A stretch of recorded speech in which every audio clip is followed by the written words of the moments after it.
नमस्कार दोस्तों आज हम भाई बहन के पवित्र त्यौहार यानी कि रक्षाबंधन के बारे में बात करने वाले हैं।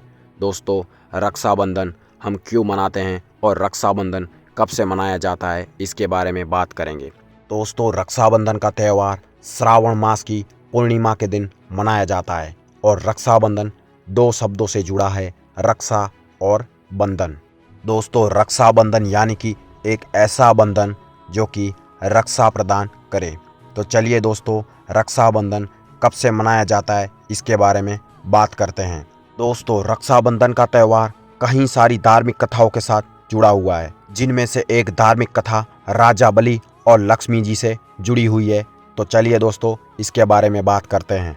दोस्तों, राजा बलि जो कि राक्षस कुल में पैदा हुए थे, मगर दोस्तों राजा बलि के कर्म राक्षसों जैसे नहीं थे, क्योंकि वो भक्त प्रहलाद के पौत्र और भगवान विष्णु के सबसे बड़े भक्त थे। साथ ही साथ राजा बलि महादेव के भी बहुत बड़े भक्त थे और अपनी कठिन तपस्या से महादेव से भी उन्होंने कई सारी शक्तियां प्राप्त की थी। साथ ही साथ दोस्तों, राजा बलि ने 101 यज्ञ पूर्ण करने का अनुष्ठान लिया था और इसी बात की चिंता सभी देवों को होती है और उनको लगता है कि यज्ञ पूरा हो जाएगा तो सभी राक्षस स्वर्ग और अमृत रस को पा लेंगे और उसको वश में कर लेंगे। और दोस्तों, इस बात को लेकर सभी देवता भगवान विष्णु के पास जाते हैं और यह बात सुन के भगवान विष्णु एक ब्राह्मण बटुक के अवतार में राजा बलि के यहाँ उपस्थित होते हैं।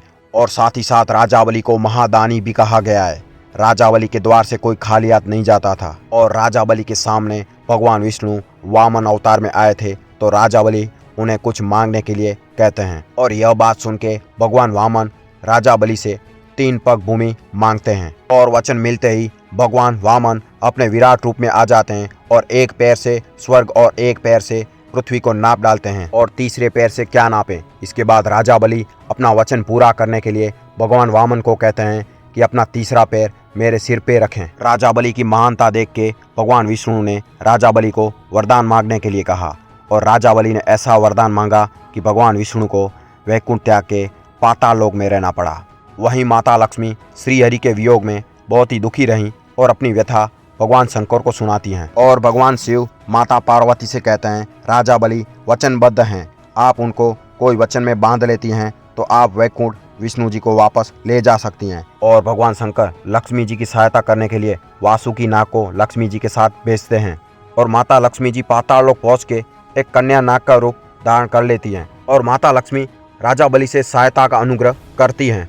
और साथ ही साथ वासुकी नाग माता लक्ष्मी जी की सहायता के लिए आए थे, वो रक्षा पोटली में बदल जाते हैं और उस रक्षा पोटली को माता लक्ष्मी राजा बलि को बांध देती हैं। और उसके बाद राजा बलि माता लक्ष्मी जी को वचन देते हैं कि वे उनकी सदैव सुरक्षा करेंगे और उनको मनचाहे फल प्रदान करेंगे। और इसके बाद माता लक्ष्मी राजा बलि से श्री हरि को वापस मांग लेती हैं और उसके बाद राजा बलि ये वचन देते हैं कि कोई भी स्त्री सच्चे मन से किसी भी पुरुष को भाई मान के रक्षा सूत्र बांधेगी और इसी तरह भाई बहन के रक्षा के बंधन में बांध जाएगा और उसे सदैव अपनी बहन की सुरक्षा करनी पड़ेगी और मन चाहे फल प्रदान करना पड़ेगा।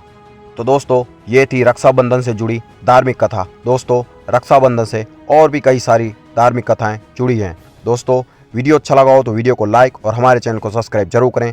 आपको महत्वपूर्ण जानकारी मिलती रहेगी। तब तक के लिए जय हिंद।